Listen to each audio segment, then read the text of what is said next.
जय हिंद, नमस्कार दोस्तों। मैं सुनील राव स्वागत करता हूं आपके अपने YouTube channel A to Z forum में। तो दोस्तों, आज की इस वीडियो में हम बात करने वाले हैं आरपीएफ एसआई भर्ती 2024 के बारे में। तो ये काफी ज्यादा बच्चों के डाउट आ रहे हैं कि सर इसका रिजल्ट कब तक आएगा, इसका रिजल्ट कब तक आएगा। पर्सनली इंस्टाग्राम पर मैसेज कर रहे थे, तो आपको मैं क्लियर करने वाला हूँ कि इसके वीडियो के अंदर कि आपका जो रिजल्ट है ये कब तक आ जाएगा। इसके साथ ही दोस्तों फिजिकल डेट, ये हमारा जो फिजिकल है ये कब तक हो सकता है, क्योंकि रिजल्ट के बाद में जो आपका फिजिकल होता है ना, इसके कारण 80% बच्चों का रिजल्ट रुकता है। रिजल्ट रुकने का मतलब यानी कि जो वीडियो का जो मेन मकसद है, वीडियो का मेन टॉपिक है, वो आपको मोटिवेट करना है फिजिकल के लिए। अब दोस्तों आपको मैं क्लियर करूंगा कि फिजिकल यानी कि PST, physical standard test, PAT, physical efficiency test, ठीक है। स्टैंडर्ड टेस्ट तो वो होता है जैसे आपकी लॉन्ग जंप, हाई जंप वगैरह। एफिशिएंसी की आपकी एफिशिएंसी कितनी है, जैसे आपकी हाइट, चेस्ट, वेट, ठीक है, वो होता है। तो पीएसटी पीटी आपका एक साथ में होता है। तो इसके अंदर 80% बच्चों का रुकता है रिजल्ट, ठीक है। रिजल्ट रुकने का मतलब 80% बच्चे फेल, यानी कि अब लगभग मान लीजिए कि अगर मैं इसमें से कम करूं कुछ, तो आपका लगभग मान लीजिए कि 75% बच्चों का रिजल्ट रुकता है। 25%, 75% बच्चे फेल हो जाते हैं। किसके अंदर? फिजिकल के अंदर। आप पिछले वाला रिजल्ट उठा के देख लेना, जिसके अंदर अगर मैंने आपको ऑफिशियली विद प्रूफ के साथ क्लियर कर रखा है भाई ऑलरेडी, कि जब 80 से 100 बच्चों की दौड़ करवाई गई थी ना, उसमें से 6 से 8 बच्चे ही पास हो पाए थे, ठीक है। अब इसका निकाल लीजिए कितना निकलता है, तो इसका यही निकलेगा, लगभग 8-10% निकलेगा। इतने बच्चे पास हो रहे हैं, ठीक है। तो सिर्फ इतने बच्चे ही पास होते हैं किसके अंदर? तो ये तो सिर्फ आपको मैंने रनिंग का डाटा दिया है।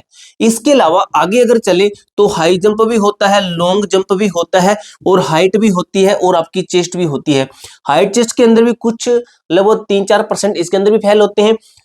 इसके अंदर और रनिंग के अंदर सबसे ज्यादा इनके अंदर फेल होते हैं, ठीक है। अब किस सेंटर के ऊपर सबसे पहले रनिंग करवाते हैं, किसके ऊपर पहले हाई जंप, लॉन्ग जंप करवाते हैं, वो अलग सिस्टम होता है। काफी सेंटर की मुझे पिछली भर्ती की मैंने जानकारी ली, तो जैसे मैंने वीडियोस वगैरह मैंने काफी यूट्यूबर से पूछा भी, तो उन्होंने कहा कि पिछली भर्ती के अंदर क्या था कि जैसे पहले काफी जगह पे जो हाइट चेक कर रहे थे, लेकिन काफी जगह पे रनिंग भी करवा सकते हैं, पहले एंट्री करवा के रनिंग करवा सकते हैं। काफी जगह पे पहले हाई जंप, लॉन्ग जंप भी करवा सकते हैं। वो उनके मूड के ऊपर है कि वो कैसा अपना सिस्टम रखते हैं, ठीक है। अब दोस्तों आपको मैं क्लियर करता हूं कि इसका जो मेन कारण है ये क्या होता है।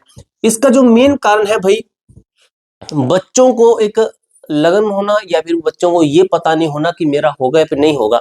काफी बच्चे भी मुझे इंस्टाग्राम पर पूछते रहते हैं कि सर मेरे इतने नंबर बन रहे हैं, मेरा होगा या फिर नहीं होगा। तो ऑलरेडी मैंने आपको कट ऑफ के माध्यम से क्लियर कर रखा है। वो आपकी कट ऑफ फाइनल सिलेक्शन की नहीं है भाई, जो आपको मैंने बता रखी है, ठीक है। शायद मैंने जनरल का 90+ बता रखा है, तो आपकी फाइनल की नहीं है, वो आपकी फिजिकल की। आप पिछली वीडियो उठा के देखना भी, हर वीडियो के अंदर मैंने क्लियर किया है, ठीक है। अब दोस्तों कट ऑफ तो मैंने आपको क्लियर कर रखी है, ठीक है।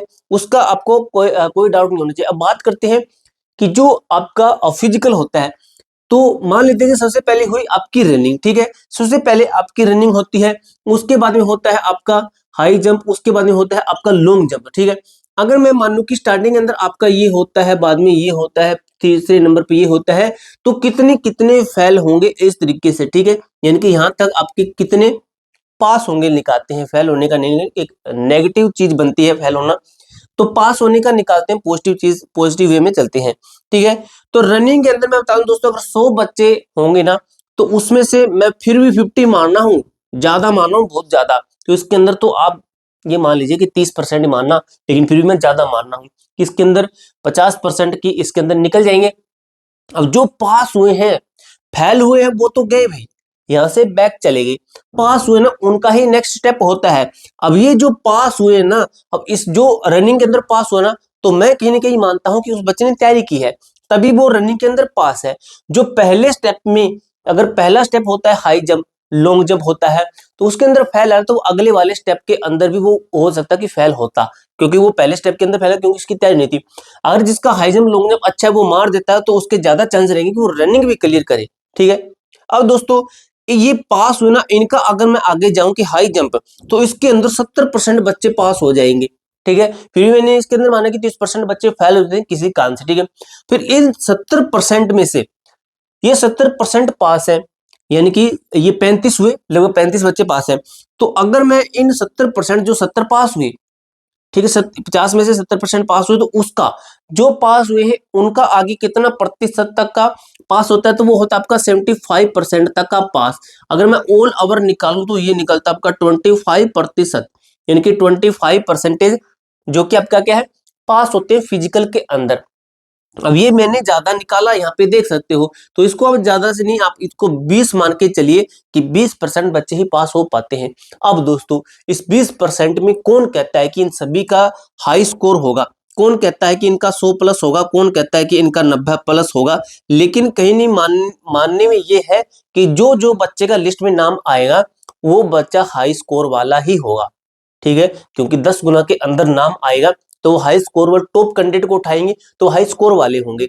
अब इसके अंदर भाई ये चीजें जरूरी नहीं होती है कि कौन बच्चा जो ज्यादा पढ़ने वाला बच्चा है क्या वो फिजिकल सही मार पाएगा या फिर नहीं।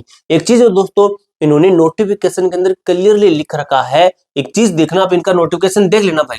ठीक है, इन्होंने लिखा कि 10 गुना को हम बुलाएंगे फिजिकल के लिए। ठीक है, अगर ये 10 गुना पास ज्यादा नहीं हो पाते हैं, यानी कि जितनी हमें रिक्वायरमेंट है उतने नहीं पहुंच पाते हैं, तो हम फिर से 10 गुना को बुला सकते हैं। ठीक है, यानी कि एक तरीके से कहेंगे कि वेटिंग लिस्ट वाला सिस्टम नहीं होगा क्या, ये लग तो वैसे ही रहा है कि वेटिंग वाला सिस्टम है, तो इस तरीके से भी आगे वाले बच्चों को भी बुलाया जा सकता है। इसलिए मैं कहता हूं कि अगर आपका जो मैंने आपको कट्टो बता रखे उसके लगभग भी है ना, तो आपको फिजिकल की तैयारी जरूर करनी चाहिए। ठीक है, अब भाई बात कर लेते हैं रिजल्ट का। तो दोस्तों आपको क्लियर होगा, मैंने आपको हर वीडियो के अंदर रिजल्ट के बारे में यही क्लियर किया है कि जैसे अगर हम टाइम निकालें, इसका काफी टाइम अभी हो चुका, एग्जाम को आपका काफी टाइम निकल चुका, तो लगभग मैं आपको बताते हुए रिजल्ट आपका लगभग आ सकता है। मैंने आपको जनवरी लास्ट से और फरवरी फर्स्ट बता रखा है कि जनवरी लास्ट या फिर फरवरी फर्स्ट के अंदर आपका रिजल्ट आ जाएगा, क्योंकि जनवरी लास्ट में तो अभी एएलपी का रिजल्ट देना है, एएलपी का अभी रिजल्ट देना है कि उनका स्कोर कार्ड वगैरह आएगा। अब दोस्तों वो सुनने में है, ठीक है, इनका भी कंफर्म नहीं है कि एलपी का वो देंगे या फिर नहीं देंगे, क्योंकि जो इनका ऑफिशियल लिंक था उसके ऊपर अभी क्लिक करते हैं तो वो बताते हैं कि आपका स्कोर कार्ड है जो कि आपका इसके ऊपर डालेंगे, इसी लिंक के ऊपर, जो कि आपको तुरंत एक्टिवेट कर देंगे, आपको बता देंगे। अगर उसका एचटीएमएल प्रोसेस से जाते हैं एलपी का, तो वो बताते हैं 31 जनवरी को हम आपका रिजल्ट और स्कोर कार्ड एक साथ में देंगे। ठीक है, बात करें फिजिकल, तो अगर मान लीजिए कि आपका रिजल्ट आ जाता है कि फरवरी, हम मान लीजिए फर्स्ट में आपका रिजल्ट आ गया, फरवरी फर्स्ट के अंदर मान के चलिए। ठीक है, फरवरी फर्स्ट में रिजल्ट आ जाता है तो फरवरी तो महीना आपका निकलेगा, पूरा पूरा निकल जाएगा।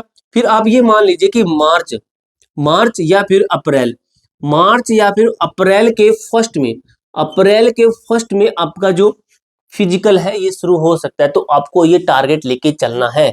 इसी बीच आपका आरपीओ कांस्टेबल का भी एग्जाम हो जाएगा, दोनों की फिजिकल की तैयारी आपकी एक साथ में होगी। मेरा मानना है जिसने आरपीएफ एसआई का एग्जाम दिया वो कांस्टेबल का भी जरूर देगा, उसने फॉर्म जरूर डाला होगा। ठीक है, ये पूरी जानकारी दोस्तों आपको अच्छे तरीके से मैंने क्लियर कर दिया भाई। इसके अलावा आपका कोई भी डाउट, कोई भी क्वेरी रहती है तो कमेंट बॉक्स में पूछ सकते हो। हम मिलते हैं दोस्तों नेक्स्ट वीडियो के अंदर, तब तक के लिए जय हिंद, जय भारत।